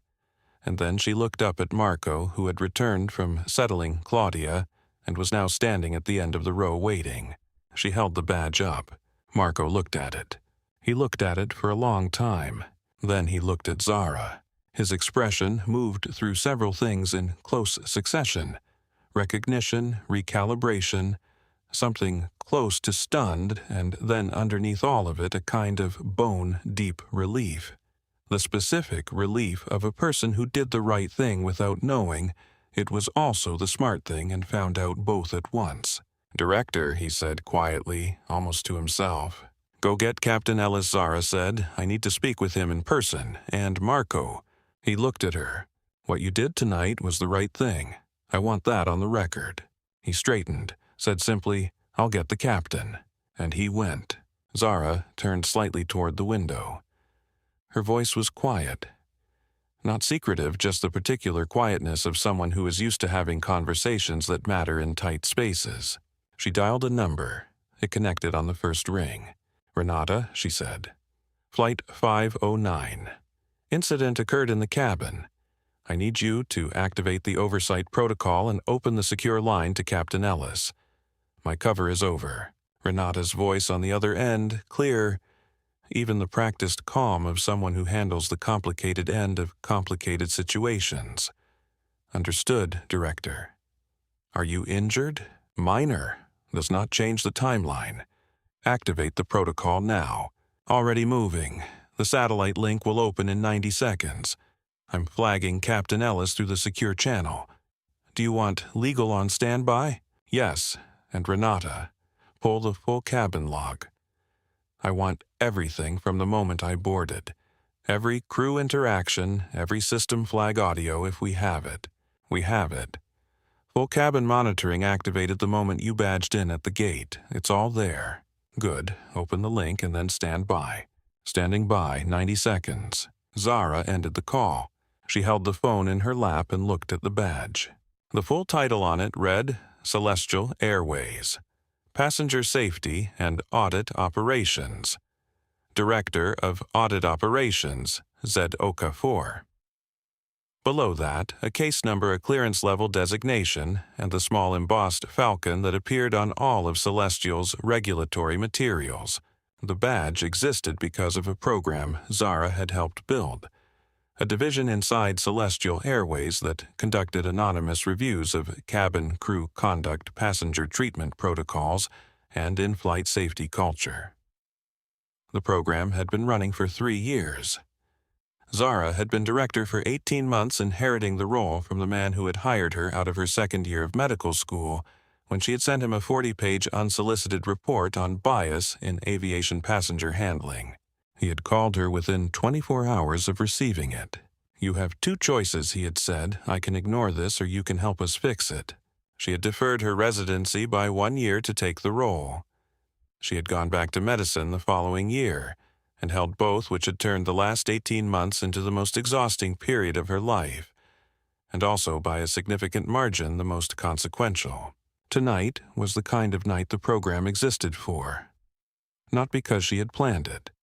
Because she had been sitting in row 34 with a neuroscience textbook, and something had found her anyway. Marco Reyes appeared at the end of the row and said, Captain Ellis is coming back. He's stepping out of the cockpit now. Zara nodded. There's one more thing, Marco said. His voice was lower. Sandra. She knew Mrs. Hargrove's behavior was escalating before the strike. She made a choice about whose side she was on. Multiple times. Zara looked at him steadily. I know. I watched it. I should have pushed back against her earlier, Marco said. You pushed back when you needed to, Zara said. That's what matters for tonight. She watched his face process that. The specific difficulty of being told you did enough when you know you could have done more. I'll be harder next time, he said. Yes, she said, you will. Natalie Cruz was leaning forward from row 33. She had seen the badge from her angle. Not perfectly, but enough to see the logo, the color, the gold lettering. She was a journalist. She knew what to do with something she was not sure she had seen correctly. She verified it. Director, she said. Zara looked at her. Director of what Natalie's voice was very careful. The careful of a person who is very close to a very big story and does not want to close the distance so fast that it disappears. Passenger safety, Zara said, and audit operations. Natalie sat back in her seat and looked at the ceiling for 1 second. Then she looked back at Zara. You were auditing this flight. I was studying for my board exam, Zara said. And auditing the flight. Both things can be true. Natalie looked at the phone in her hand. She looked at the video she had not posted.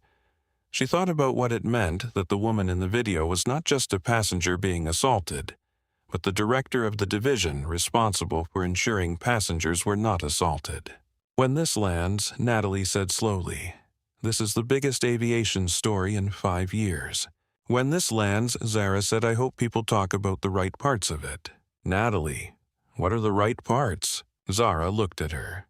The parts that were not about me. The intercom crackled. Ladies and gentlemen, this is Captain Ellis. We are currently assessing a situation in the cabin. I want to reassure all passengers that the aircraft is operating normally. Please remain seated. Cabin crew stand by for further instruction. Then the cockpit door opened.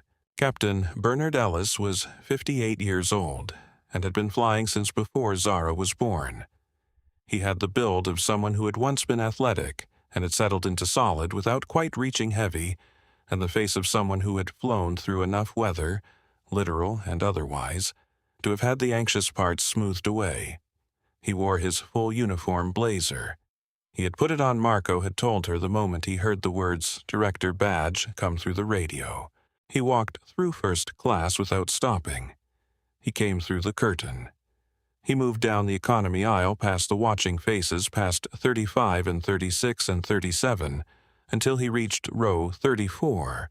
He looked at Zara's face, at the bandaging, at the bruising, at the dried blood on the collar of the navy hoodie. He stood very straight. Director Okafor, he said.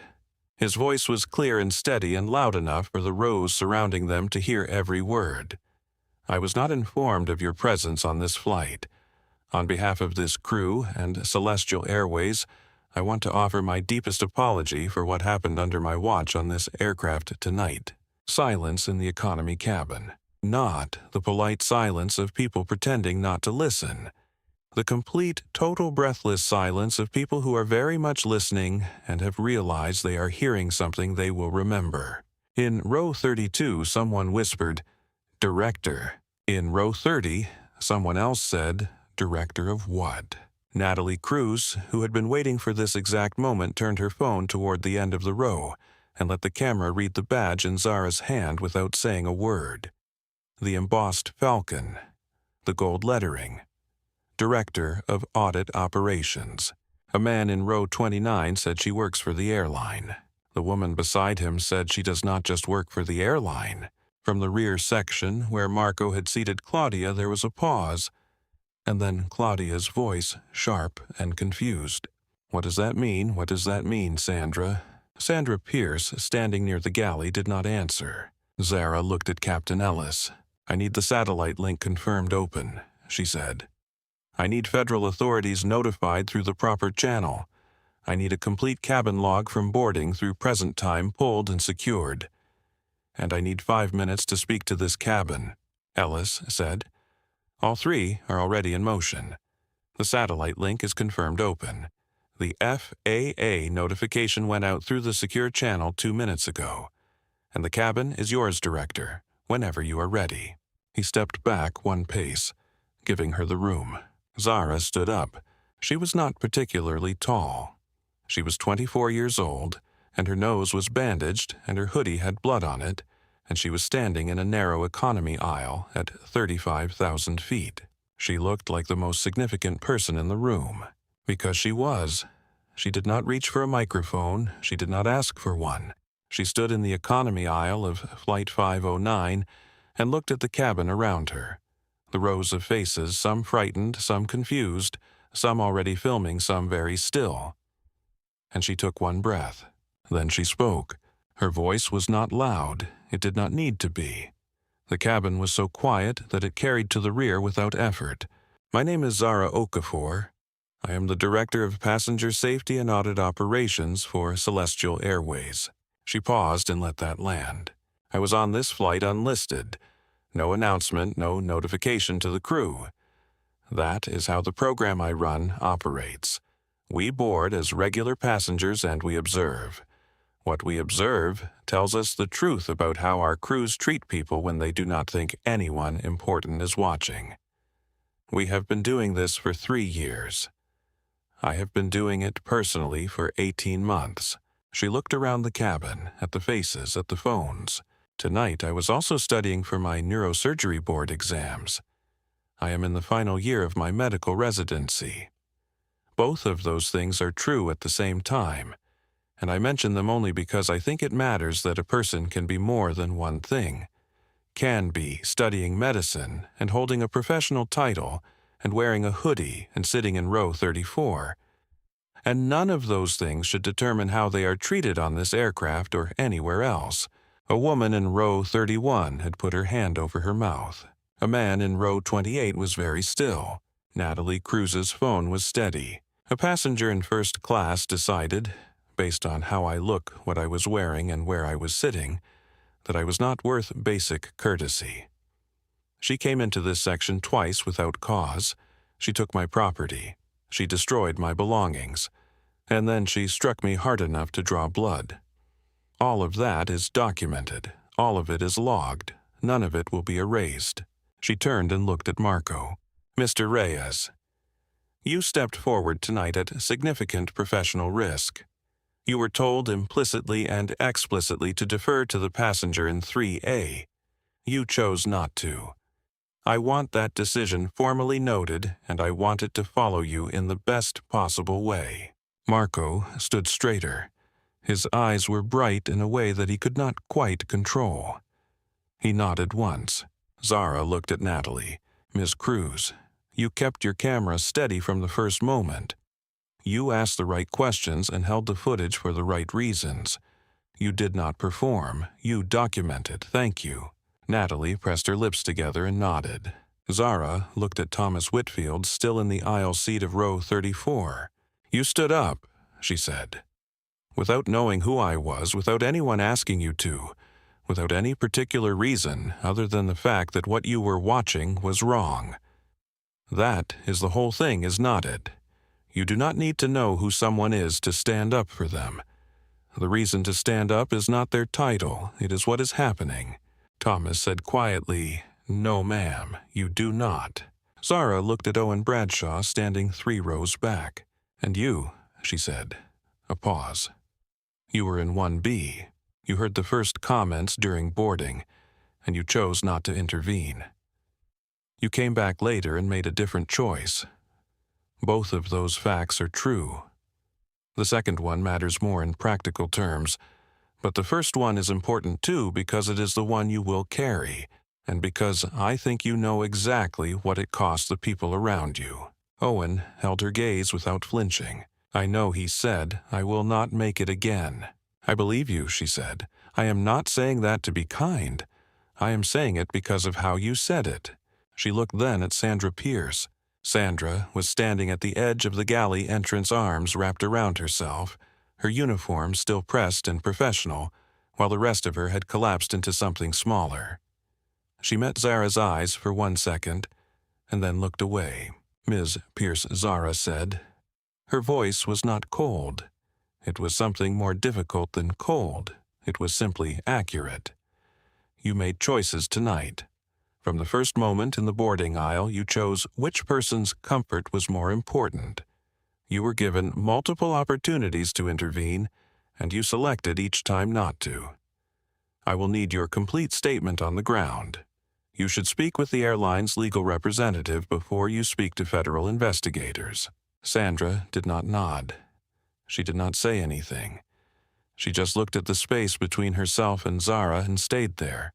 Then Zara walked, slowly, down the aisle, past row 36, past row 37, to the rear section where Claudia Hargrove was sitting in the 38A with her hands in her lap and her Burberry coat folded over the seat beside her. Claudia looked up as Zara approached. The first time all evening that she had looked up at Zara rather than down. Zara stood in front of her. She did not crouch to level herself. She stood at her full height, bandaged nose, navy hoodie, the badge held loosely in her right hand. She said, "Mrs. Hargrove, I am not going to ask you to apologize. An apology right now would be for your benefit, not mine, and I am not interested in what benefits you right now." Claudia's jaw was tight. Her eyes were moving calculating, the look of someone trying to find a door in a room that has no doors. Zara continued, "For 3 years, you have been a Platinum Circle member of Celestial Airways. The Platinum Circle budget, the lounges, the upgrades, the priority boarding, the dedicated service lines, exists within a division whose oversight I am responsible for. The contract structure that funds those benefits was negotiated in part by my office. You have been flying on an airline where my signature is on the policy documents that protect your experience. And you had no idea, and that is fine. You did not need to know. What you needed to do, the only thing you needed to do, was treat the person sitting in row 34 as though her presence on this aircraft was as legitimate as yours. You could not do that. You chose not to do that repeatedly over 4 hours in front of 300 witnesses." Claudia said, "You set me up." Zara said, "I boarded a commercial flight with a textbook.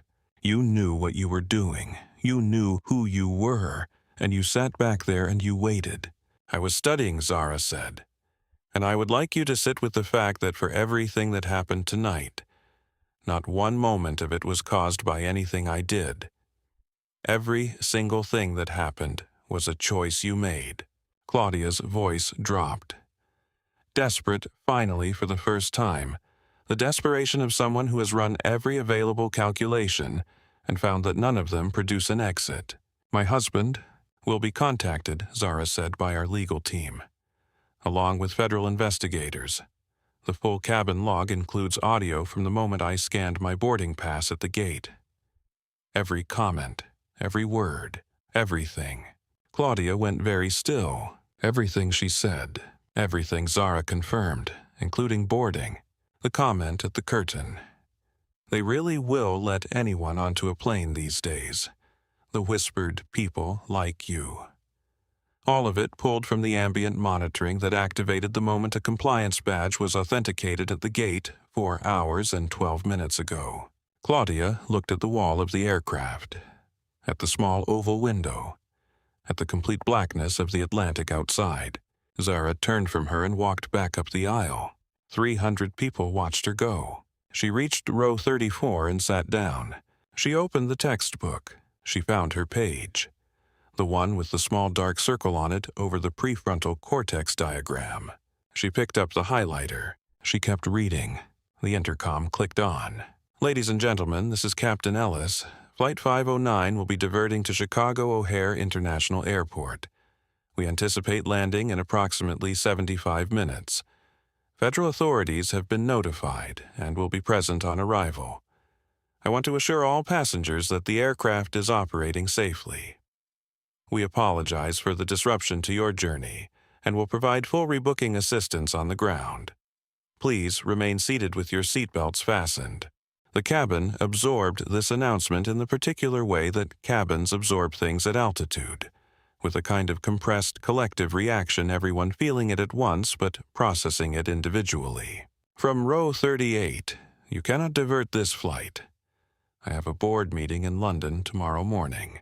Captain Ellis, who had remained in the economy cabin, looked in the direction of the voice without moving toward it. "Mrs. Hargrove," he said, at normal conversational volume, but with the particular weight of a man who has made his last decision on this topic, "we are diverting." Claudia said nothing else. In 1B, Owen Bradshaw had settled into his seat and was writing something in a small notebook. Not the Financial Times, a personal notebook, small leather covered. He wrote in the compact, precise hand of someone trained to capture testimony accurately. Natalie Cruz had sent the video to 3 places: Zara's secure address, her editor at the magazine, and her own cloud backup. She had not posted it publicly. She had typed one message to her editor that said, "Standing by. We'll need to talk when I land." Her editor had replied in 40 seconds with, "I'm awake." Thomas Whitfield was still in the aisle seat of row 34. He had not gone back to 35A. He was not sure why exactly, except that it had seemed important to stay. "Can I ask you something?" he said to Zara. She looked up. "How are you reading right now?" he said. Not critically, genuinely, with the curiosity of someone who cannot imagine doing what she was doing. She considered the question. "If I stop," she said, "everything I'm feeling right now has more room. I would rather give it less room until I'm on the ground and can do something with it." He thought about that. "That's very controlled. I've had a lot of practice." He nodded. He did not say anything else. He just sat there in the aisle seat and let her read. Marco Reyes had given Sandra Pierce a formal instruction to remain in the rear galley and not interact with any passengers without Marco's presence. Sandra had complied. She sat on the crew jump seat with her hands clasped and her eyes on the floor, and she had been in that position for 40 minutes. At some point she had started crying, not loudly, not in a way that demanded acknowledgement. Just a steady private demolition happening on a jump seat in the rear galley of a diverted aircraft. No one addressed it. There was nothing to address yet. The consequences would be processed on the ground where they belonged. Derek Moss had said nothing since returning to his first-class seat. He had not ordered more food. He had not put his headphones back on. He sat in 2B with his hands on his thighs and stared at the back of the seat in front of him with the expression of a man who is calculating how far away from a situation it is possible to be while still having been inside it. The answer, he was learning, was not far enough. The satellite link had brought something else with it when it opened. Renata Okafor had been working the moment Zara made the call. The cabin log was secured and time-stamped. The FAA notification had gone to the regional office. The Celestial Airways legal team had been briefed and was already on a call with outside counsel.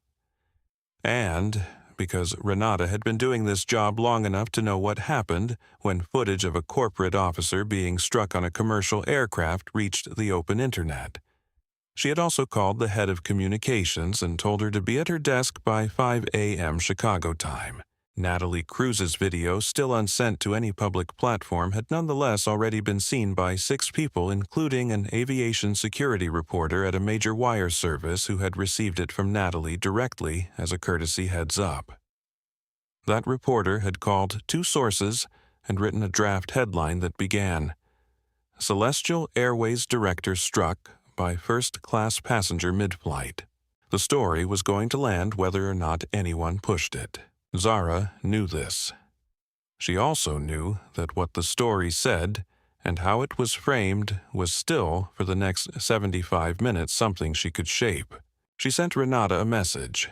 PR statement should emphasize the crew member who did the right thing. Lead with Marco Reyes. Do not lead with me. Renata's reply. Understood, writing it now. Then Zara sent one more message. To a number she did not use often, her father, on a diverted flight. All fine. Tell you when I land, do not worry.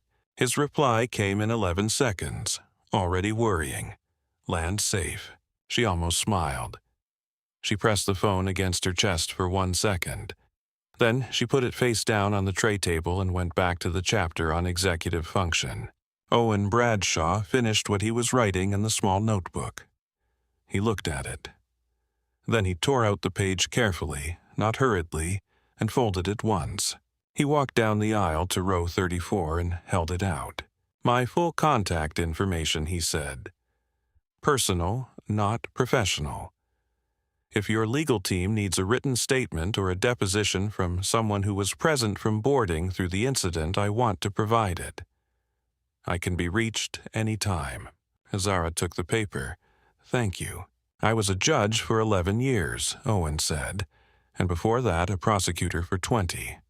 I have seen a great many incidents, and I have seen a great many people respond to them." He paused. "I have not often seen someone manage something like tonight the way you managed it," Zara said. "I had a lot to manage it with." "No," he said. "You had what you built. That is not the same as just having something." He returned to 1B. In 38, Claudia Hargrove had gone very quiet, the kind of quiet that is different from the quiet before. This was not the quiet of contempt, or the quiet of calculation, or the quiet of waiting for an opportunity. This was the quiet of someone sitting inside the specific dimensions of what they have done and finding that the room is smaller than they thought. She thought about Roland, about the board meeting she would not make, about the phone calls that would happen and who would be on them and what they would say. She thought about the video. She thought about the sound the cabin had made when the blood appeared on Zara's face, that single cut-off gasp from row 32, the sound of 300 people simultaneously and involuntarily registering something true. She had thought for her entire adult life that what she had was a shield. The name, the card, the coat, the accumulated social weight of 11 years of Platinum Circle, and Roland's money, and the way rooms moved around her. What she had discovered somewhere over the Atlantic was that it was not a shield. It was a costume. And at 35,000 feet, with the satellite link open, and a federal judge taking notes in 1B, and a journalist's camera having captured everything from the first gesture in the first-class aisle, the costume had come completely off. She looked at her ring, the diamond, the heavy setting, the right-hand middle finger. She took it off. She held it in her palm and looked at it, and could not for the first time in a very long time remember why she had ever thought it meant anything. The aircraft descended slowly toward the Chicago night. Zara finished the chapter on executive function and turned to the next one. She highlighted a line. "The capacity for self-regulation is not fixed at birth. It is built through repetition, through consequence, and through the sustained decision to respond rather than react." She pressed the yellow cap back onto the highlighter. She closed the book. She looked out the window at the lights of the Midwest grid spreading below the clouds, a vast, flat, brilliant geometry of human settlement. And she breathed. She had not lost her temper once. She had not raised her voice. She had not threatened anyone. She had not performed her pain for anyone's benefit. She had picked up her sticky notes from the floor twice and kept reading, and now the FBI was meeting the plane at O'Hare, and Claudia Hargrove was sitting in 38A holding a ring, and Marco Reyes, who had been a flight attendant for 6 years and had made 100 small choices to defer, and tonight had made one choice not to, was standing in the galley being told by Renata Okafor over the phone that his name was going into a commendation letter that would be in his file by morning. He looked at the phone in his hand when she said that. He looked at the galley wall. He took a long, slow breath and let it go. The runway lights at O'Hare appeared in the windows. The story was about to come down to earth.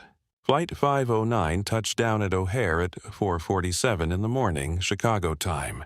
It did not taxi to a standard gate. It was directed to a remote holding area at the edge of the tarmac, where 3 black federal vehicles waited with their lights off, and 2 FBI agents stood on the wet pavement in windbreakers, shoulders squared against the November cold. They boarded within 4 minutes of the wheels stopping. They did not introduce themselves to the cabin. They walked directly to row 38, identified Claudia Hargrove by description, and escorted her, standing arms at her sides, the Burberry coat over one arm, down the full length of the economy aisle and out the forward door. She passed row 34 on her way out. She did not look at it. Zara did not look up. The only sound was the quiet compression of footsteps and the distant mechanical noise of the tarmac, and then the door closed and she was gone.